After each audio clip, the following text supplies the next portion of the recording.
Herkese merhaba, kanalımıza hoş geldiniz. Bugün hep birlikte görmüş olduğunuz gibi bu cici elbiselerimizden yapacağız. Elbiselerimiz 3-6 aya uyumlu ve 1-1,5 yaşa uyumlu şekilde iki modelden de yaptık. İkisinin yapılışı da aynı şekilde, sadece başlangıç sayıları farklı. Diğer bütün işlemleri hep aynı şekilde olacak.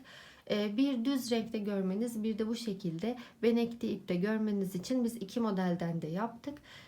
Düz renk ipimiz Kartopu Baby One ve renk kodu bu şekilde. Bu benekli ipimiz de yine aynı şekilde Kartopu'nun benekli bebe diye geçiyor ve renk kodu da bu şekilde. Tabi bunu yine istediğiniz renklerde alabilirsiniz. Aynı şekilde diğer elbisemizi de. Kullandığımız şiş numarası 4 numara. Ve anlatımımızı artık bütün işlemleri söyledikten sonra geçebilir ve başlayabiliriz. 60 ilmekle modelimize etek ucu kısmından başlıyoruz. Etek ucu kısmında uyguladığımız pirinç örgüyü şimdi küçük olan modelde uygulayacağız. Bunu da şu şekilde yapıyoruz. İlk sıradan itibaren model uygulamaya başlıyoruz. Önce ilk ilmeğimizi örmeden alıyoruz. Daha sonra ilk ilmeğimizi düz, hatta şöyle yapalım, şöyle daha iyi, düz, diğerini ters örüyoruz. Yanındakini düz örüyoruz, ters örüyoruz. Bir düz, bir ters şeklinde ilk sıramızı örüyoruz sıra sonuna kadar. Bu şekilde bir düz, bir ters şeklinde sıra sonuna kadar gelelim. Birinci sıramızı bu şekilde bir düz bir ters şeklinde sıra sonuna kadar ördük. Şimdi ikinci sıramız arka sıramız oluyor. Bunu da arka sıramızda yapacağımız işlemde düz ilmeklerimizi ters, ters ilmeklerimizi düz örmek. Yani şöyle ilk ilmeğimizi örmeden alıyoruz. Şimdi gelen ilmeğimiz düz ilmek ya, bunu ters örüyoruz. Yanındaki ilmeğimiz ters ilmek geldiği için bunu da düz örüyoruz. Yani bütün ilmekleri ters yönünde örüyoruz. Düz ilmeğimizi ters, ters ilmeğimizi düz. Bu şekilde ilmekleri ters yönünde örüyoruz. Bu sırayı tamamladığımızda ikinci sıramız bitmiş olacak. Şimdi sıra sonuna kadar gelelim. Arka sıramızı da ilmekleri ters yönünde örerek bitirmiş olduk. Böylelikle 2 sıra örmüş olduk. Şimdi ön yüze geldiğimizde 3. sıramıza başlıyor olacağız. Bu şekilde yine ön yüzde de bütün ilmeklerimizi ters yönünde öreceğiz. Yani düzleri ters, tersleri düz şeklinde öreceğiz. Bu işlemi toplam 9 sıra yapıyoruz. Şimdi 3. sıramızı, yani ön yüze geldik. 3. sıramıza başlıyor oluyoruz ve ilk ilmeğimizi örmeden alıyoruz. Şimdi ters gelen ilmeğimizi düz, düz gelen ilmeğimizi ipimizi öne alarak bu şekilde ters örüyoruz. Bu sırada da ters ilmekleri düz, düz ilmekleri ters şeklinde devam ediyoruz. Bu işlemi 9 sıra yapacağız. Şimdi 3. sıramızı yapıyoruz. Ön yüz bittikten sonra arka kısımda da yine aynı şekilde ilmekleri ters yönünde öreceğiz. Böylelikle arka yüzü ördükten sonra 4. sıramızı da bitirmiş oluyoruz. Tekrar ön yüzden arka yüzden örerek 9 sıra tamamlayacağız örgümüzü, modelimizi. Bu şekilde bu sıramızı da tamamlayalım. Daha sonra yine arka sırada ilmekleri yine ters yönünde öreceğiz. Ön yüze geldiğimizde yine ters yönünde. Her sırada ilmekleri ters yönünde örüyorsunuz. Toplam biz de bu sıramız 3. sıramızı bitirelim. Arka sıraya geldiğimizde 4. sıramızı örelim. Ön yüzde 5. arka yüzde 6. Bu şekilde toplam 9 sıra örelim ve videomuza bu şekilde devam edelim. 9 sıra ördük pirinç örgümüzü. Şuradan sayarak da takip edebilirsiniz. Şuradan 1, 2, 3, 4, 5, 6, 7, 8 ve 9. Bu şekilde sıranızı takip edebilirsiniz. Şimdi düz örgü kısmına geçiyoruz. Bundan sonrası zaten sırf düz örgü olduğu için çok kolay ilerleyecek modelimiz. Şimdi 30 sıra düz örgü yapacağız. Düz örgüye geçerken de bütün ilmeklerimizi düz öreceğiz ön yüzde. Ön yüzümüzde şu ipsiz olan kısım olacak. Ve bütün ilmeklerimizi düz örgüye çeviriyoruz. Ters ilmeklerimizi de düz yapıyoruz. Düz ilmeklerimizi düz örüyoruz. Bu şekilde ön yüzde bütün ilmeklerimizi düz örüyoruz.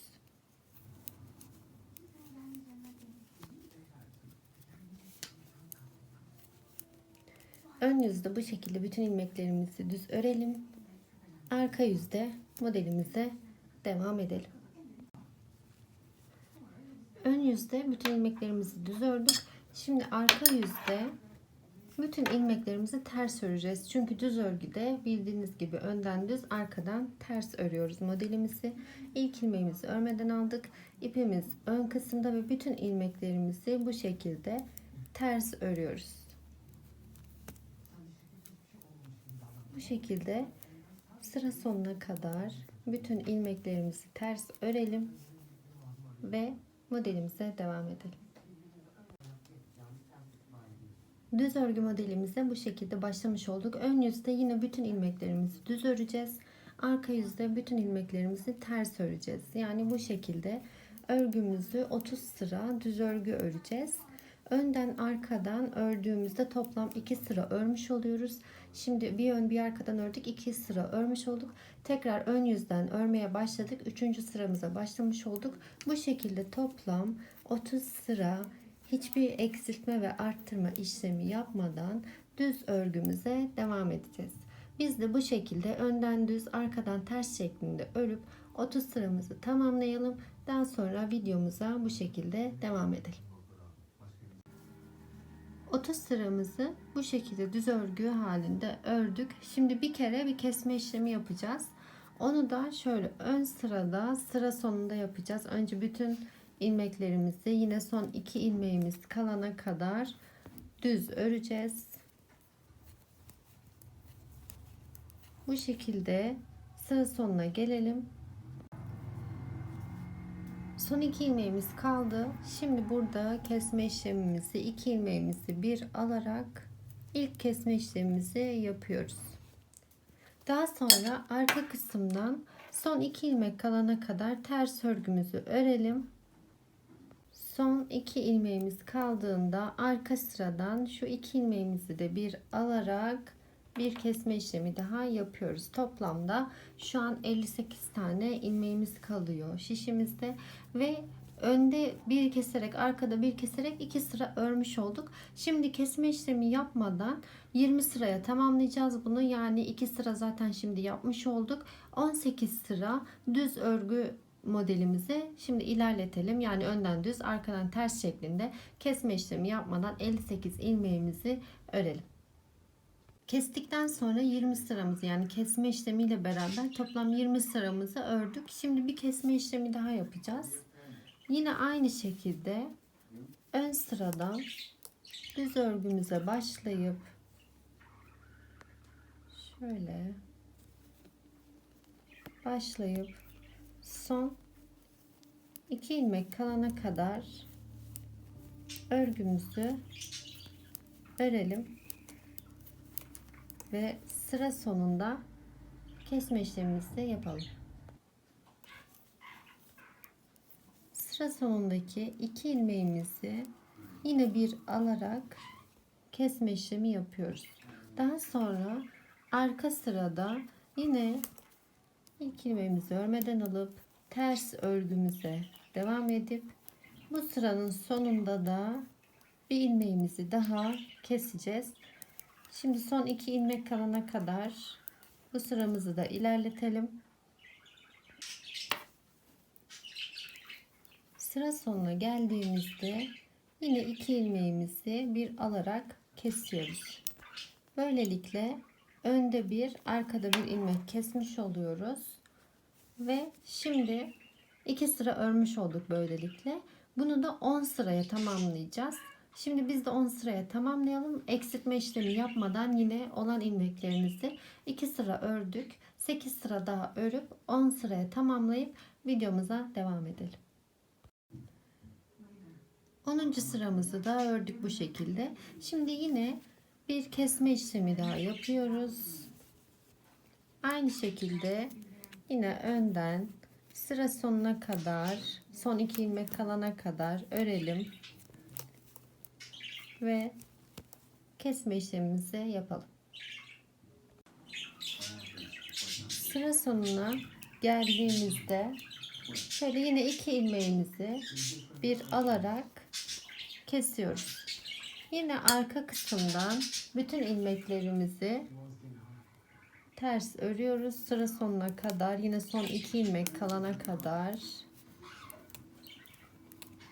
ilerletelim ve sıra sonunda kesme işlemimizi yapalım. Arka kısmın son 2 ilmeğine geldik ve yine 2 ilmeğimizi bir alarak bir ikinci kesme işlemimizi de yapmış olduk. Kesme işlemimizi bu şekilde ön sıranın sonunda ve arka sıranın sonunda yine yaptık ve şimdi bu sıramızı da önde ve arkada ördük. Yine 2 sıramızı örmüş olduk. Şimdi bunu da 10 sıraya tamamlayalım. 8 sıra daha eksiltmeden örelim ilmeklerimizi ve videomuza bu şekilde devam edelim. Son kesme işlemimizden sonra 10 sıraya tamamladık ve şimdi bir kesme işlemi daha yapacağız. Yine ön kısımda şu son ilmek kalana, son 2 ilmek kalana kadar örgümüzü örelim.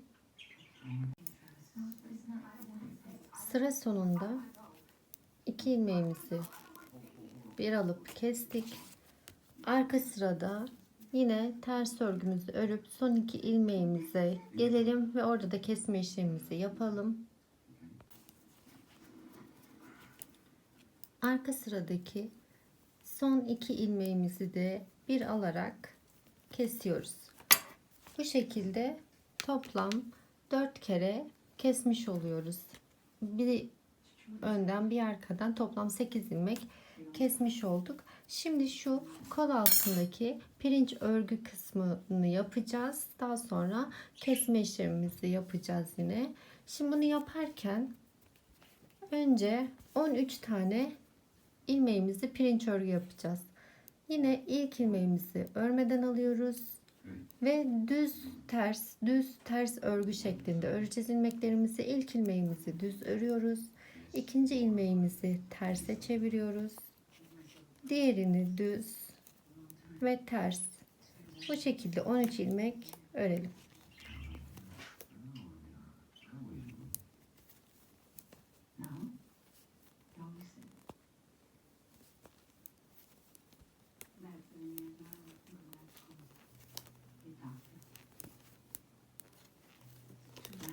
Bu şekilde bir düz bir ters olarak 13 ilmeğimizi ördük.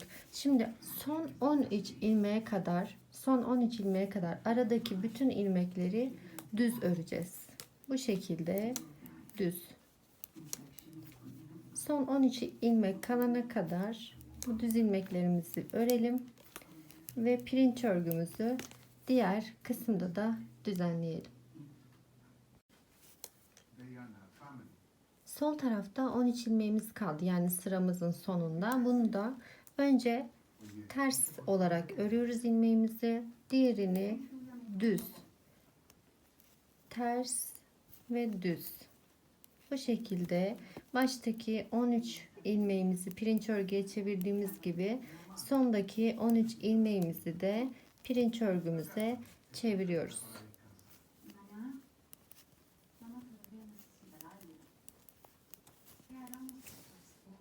Şimdi arka sırada 13 ilmeğimizi pirinç örgümüzde ilmekleri her sırada ters yönünde örüyorduk ya. Yine aynı şekilde ilk ilmeğimizi örmeden aldık. Ters ilmeğimizi düz olarak örüyoruz. Düz ilmeğimizi de ters olarak. Bu şekilde 13 tane ördüğümüz pirinç örgümüzü oluşturmuş oluyoruz sıramızda.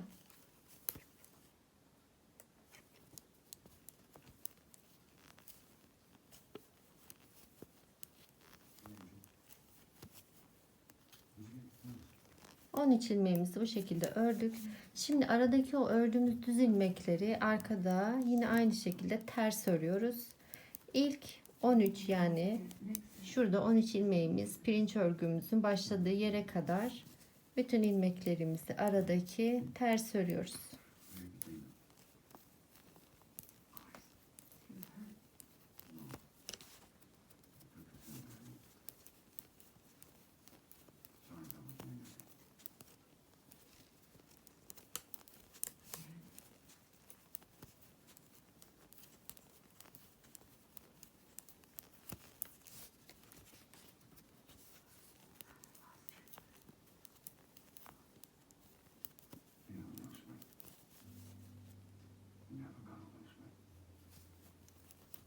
Şimdi 13 ilmeğimiz kaldı. Bu 13 ilmeğimizi de düz örgümüzü ters örgümüzü düz şeklinde örüp pirinç örgümüzü kenarlarda yapmış oluyoruz. Bu işlemi toplam 7 sıra yapacağız. Şimdi ikinci sıramızı bu şekilde bitiriyoruz.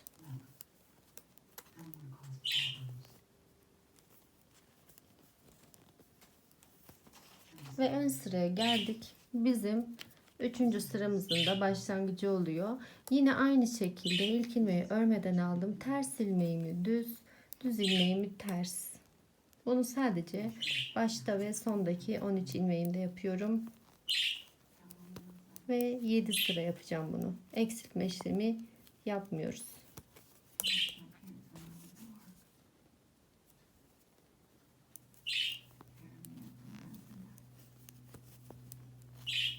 On üç ilmeğimizi ördük. Ve aradaki bütün ilmeklerimizi düz örüyoruz.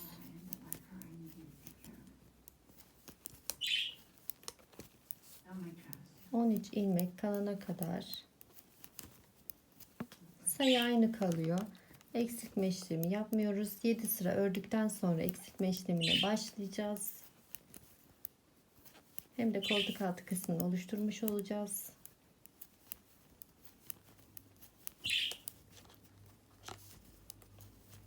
Bu şekilde aradaki düz ilmeklerimizi düz örüyoruz.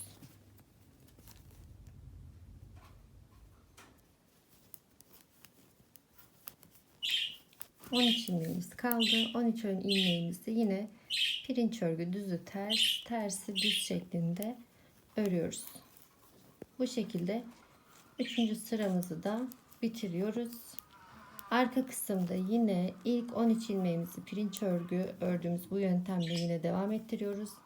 7 sıra bu şekilde tamamladıktan sonra eksiltme işlemlerine başlayacağız. Ve biz de şimdi 3 sırayı beraber yaptık. Biz de 4. 5. 6. ve 7. sıramızı yapalım. Daha sonra bu koltuk altı kısmına ve eksiltme işlemlerini beraber yapalım. 7 sıra pirinç örgümüz oldu burada.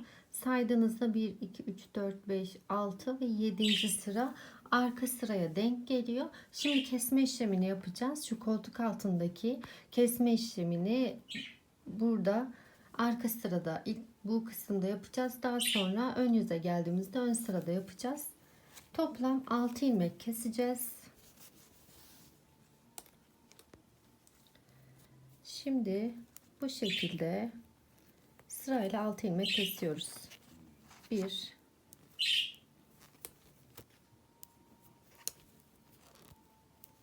2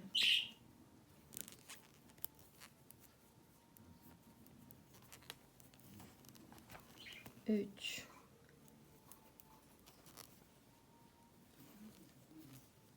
4 5 ve 6 ilmek kestik. Şöyle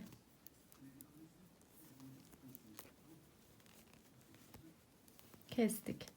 Şimdi bu yaptığımız 13 pirinç örgü vardı ya. 6 ilmek kesince 7 tane pirinç örgümüz kalmış oluyor. Bunu yine devam ettiriyoruz.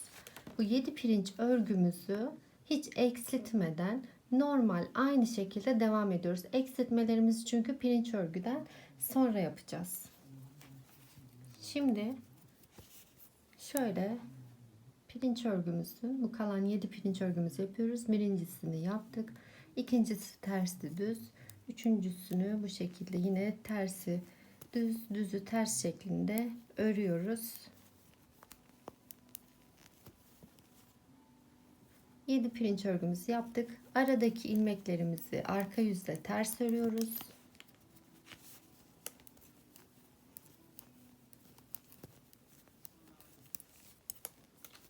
Bu şekilde aradakileri ters örüp pirinç örgümüzü yine normal tamamlayıp ön yüze gelelim.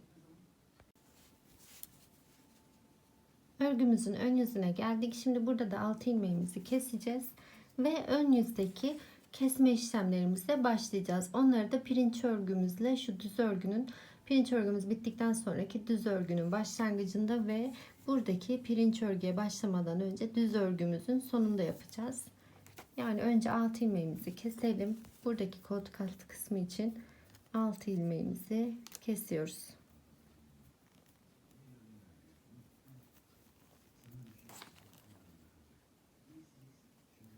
Bir,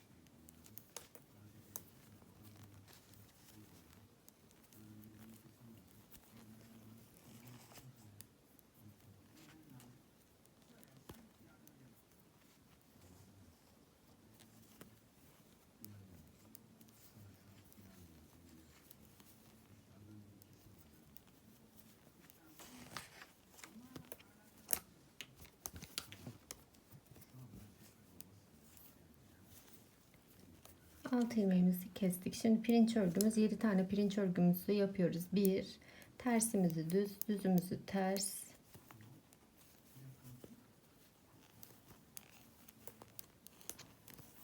Bu şekilde yaptık. Kesme işlemini hep 7 ördüğümüz pirinç örgünün yanındaki 2 düz ilmeğimizi keserek yapacağız ön yüzümüzde. Ve bir de birazdan göstereceğimiz gibi önce ilk kesme işlemimizi burada 7 pirinç örgümüzü ördükten sonra yapıyoruz. Sonra aradaki düz ilmeklerimizi örüyoruz. Düz örgülerimizi ördükten sonra son 9 tane ilmeğimiz kalıyor. Bunun 7'si zaten pirinç örgü olarak kalacak ve biz kesme işlemimizi bu 7 pirinç örgünün hemen önündeki 8. ve 9. ilmekten yapacağız. Bunu da önce ilmeklerimizin yönünü değiştireceğiz. Daha sonra bu şekilde 2 ilmeği bir alarak keseceğiz. Bu şekilde kesme işlemimizi ilk 7 pirinç örgüden sonra ve son 7 pirinç örgüden önce yapıyoruz.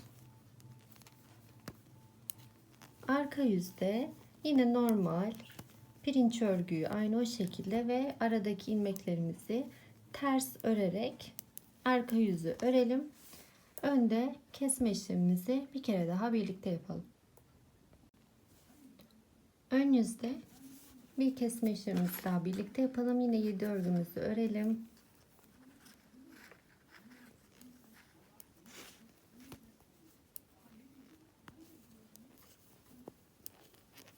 Bu şekilde 7 tane örgümüzü ördük.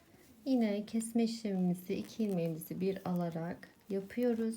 Daha sonra aradaki ilmeklerimizi yine son 9 ilmek kalana kadar düz örüyoruz. Bu kesme işlemimize şişimizde toplam 30 ilmek kalana kadar aynı şekilde ön yüzde keserek devam edeceğiz.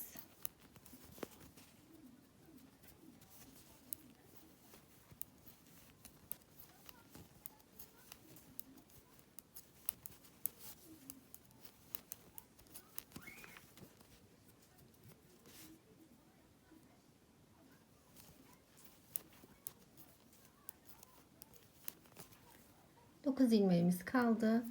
Yine 2 ilmeğimizin yönünü değişiyoruz ve bu şekilde kesme işlemimizi yapıyoruz. İkinci kesme işlemimizi her ön sırada bu şekilde başlangıçta ve sonda 2 tane de ilmek kesmiş oluyoruz.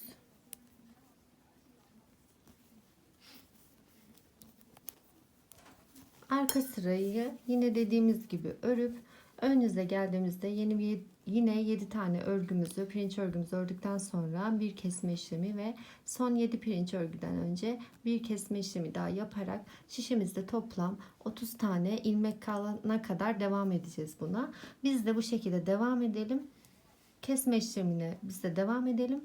Daha sonra 30 ilmek kaldığında bütün ilmeklerimizi pirinç örgüye çevireceğiz ve ilik kısmı açacağız. Şimdi videomuza biz de örgümüzü ilerlettikten sonra devam edelim.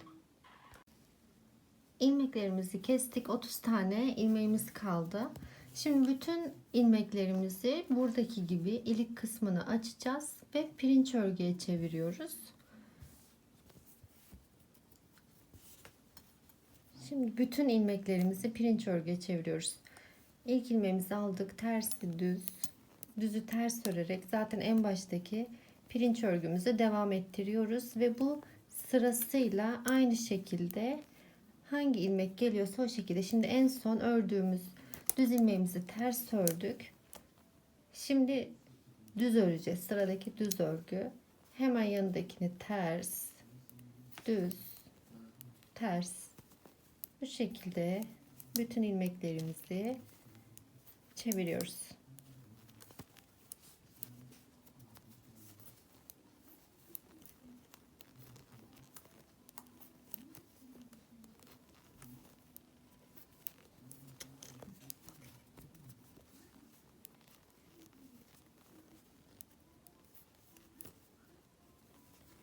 Şimdi şurada düz ilmeğimizi ördük. Sıradaki ilmeğimiz bu pirinç örgünün 7 sırasına eşitlememiz gerekiyor. Yani bunu düz öreceğimiz için buradaki ilmeğimizin ters olması gerekiyor.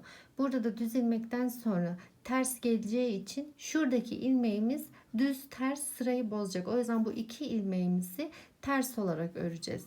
Yani o yüzden şöyle, hatta şöyle örebiliriz.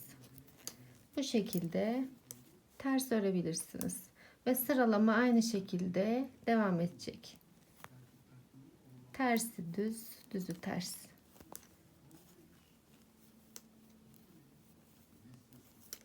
Sıralamanın eşit gidebilmesi için bir tane de şurada eksiltmiş olduk. Sadece o kadar. Arka kısımda yine bütün ilmekleri geldiği yönün tersinde. Tersi düz, düzü ters. Bu şekilde ilk 4 sıra öreceğiz.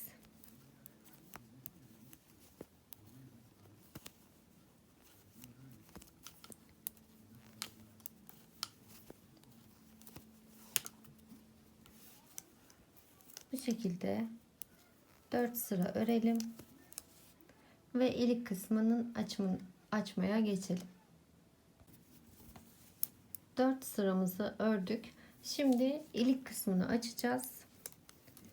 1 2 3 4 ilmeğimizi ördük. Bir ipimizi dolayıp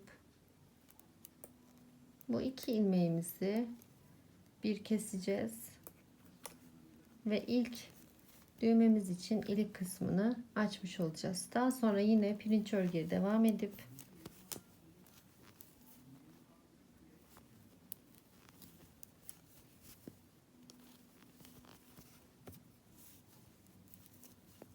son 6 ilmek kalana kadar devam ediyoruz.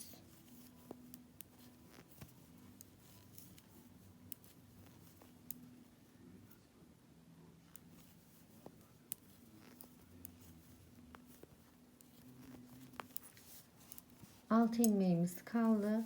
Bir ipimizi doladık ve ilmeğimizi şu şekilde düzeltip ikinci düğmemiz için ilik kısmını açıp sıramızı tamamlıyoruz. Arka yüzde de yine aynı şekilde pirinç örgümüzü öreceğiz. Daha sonra bir ön ve bir arka yüzde daha örüp toplamda 8 sıraya tamamlayıp artık ön kısmını elbisemizi bitireceğiz.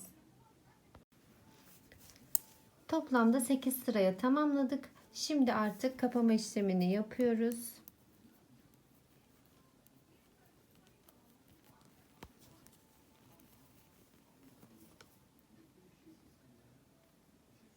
Ve bu kapama işleminden sonra ön kısmını elbisemizin bitirmiş oluyoruz.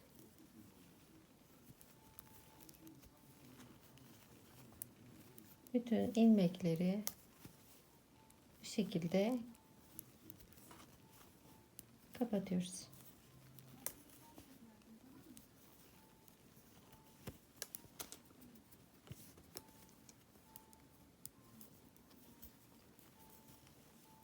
Bütün ilmeklerimizi bu şekilde kapatacağız ve elbisenin arka yüzü içinde yine aynı şekilde aynı işlemleri yapacağız. Bu kısımda da ilik kısmı açmayacağımız, askı yapacağımız için sadece normal düz bir şekilde yine 8 sıramızı bu şekilde pirinç örgü olarak öreceğiz. Ama sıramızı kapatmayacağız. Askı kısmını çünkü kapatmadan devamı niteliğinde yapacağız. Şimdi biz aynı işlemlerle arka yüzünü de yapalım ve daha sonra son bu askı işlemi için videomuza devam edelim. Arka kısmını da bu şekilde ördük şimdi. Askılarımızı yapacağız. Onu da şu şekilde önden önce 5 tane ilmeğimizi normal yine pirinç örgü şeklinde örüyoruz.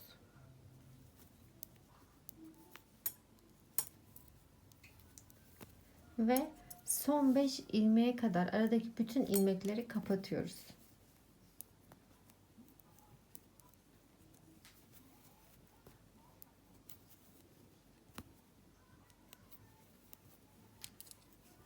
Bu şekilde son 5 ilmeğe kadar bütün ilmekleri kapatıyoruz.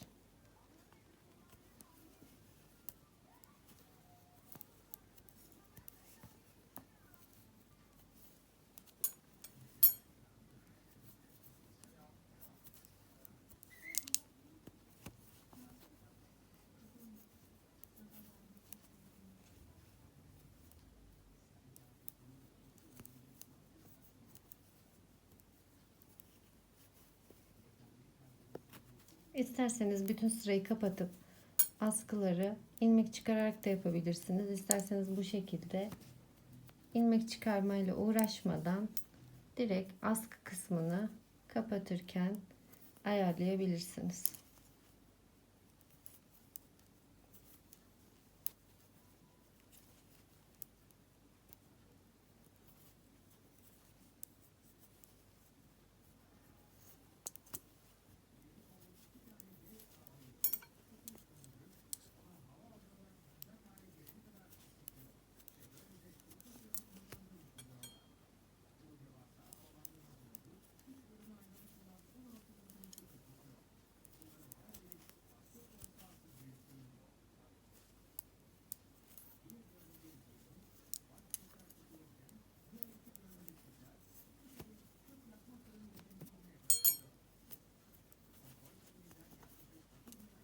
Ve 5 ilmeğimiz kaldı. Yine pirinç örgümüzü devam ettiriyoruz.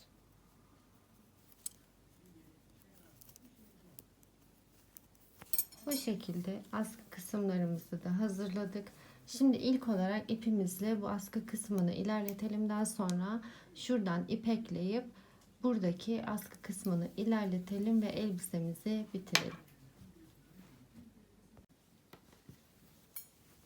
Bütün parçalarımızı yani iki parçamızı da bitirdikten sonra şimdi birleştirme işlemine geçiyoruz. Birleştirme işleminde koltuk altından başlayabilirsiniz. Hemen kestiğimiz yerden iğnemizi geçirip şöyle bir kere sabitliyoruz.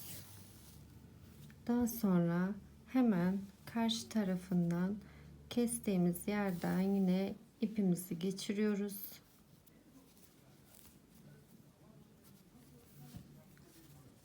Ve birleştirme işlemine ilmeklerimizi karşılıklı şekilde iğnemizi geçirerek dikiyoruz.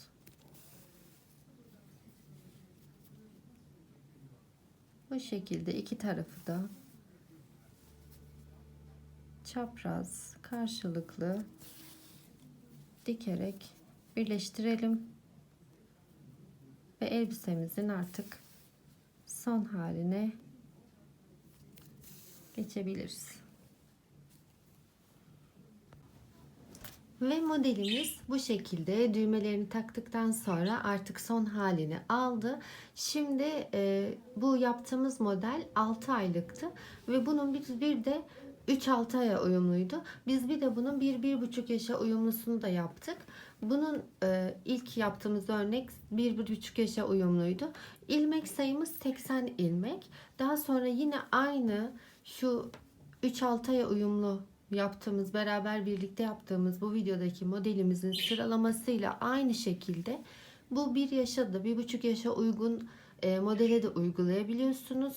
Yine aynı şekilde 30 sıra örüp kesme işlemi yapıyoruz. Daha sonra 20 sıra örüp yine kesme işlemi, 10 sıra örüp kesme işlemi, 10 sıra örüp kesme işlemi yapıyoruz ve yine 13 tane pirinç örgümüzü yapıp kesme işlemlerini 6 ilmek sağ ve soldan koltuk altı için kestikten sonra yine 7 tane ilmeğimizle pirinç örgümüze devam edip bu düz örgünün başlangıcında ve tam sondaki son 2 ilmek buradaki yaptığımız gibi önde kesme işlemi yapıyoruz. Daha sonra bu şekilde kesme işlemini ilerleterek toplamda kalan ilmek sayımız 34 ilmek kalana kadar kesme işlemimize devam ediyoruz. Daha sonra kenarlardan yine istediğiniz sayı kadar 6 tane ilmek bırakıp ilmeğimizi örüp ara kenarları kapatıp arka kısmında yani 6 ilmeğimizi örüp aradaki ilmekleri kapatıp yine sondaki 6 ilmekle buradan askı işlemini yapmaya devam edebilirsiniz. Askının uzunluğunu istediğiniz şekilde yapabilirsiniz. Ben 1,5 yaş için 16 santim ördüm. 3-6 aya uyumlu bu modelimiz için toplamda 15-15,5 santim ördüm. Yani bunu siz yine istediğiniz gibi ayarlayabilirsiniz. Bu şekilde elbiselerimiz hazır. Ben şimdi en son olarak elbiseme şöyle kirazlar hazırladım. Bu kirazlarımı bu şekilde elbiseme dikmeyi düşünüyorum. En son bu şekilde elbisem son halini alacak yani. Kiraz anlatımını başka bir videoda sizinle paylaşacağım. Şimdilik modelimiz bu kadar. Bu şekilde. Umarım anlatımımızı beğenmişsinizdir. Tekrar yeni bir videoda, yeni bir modelde görüşmek üzere. Deneyeceklere şimdiden kolay gelsin. Hoşça kalın.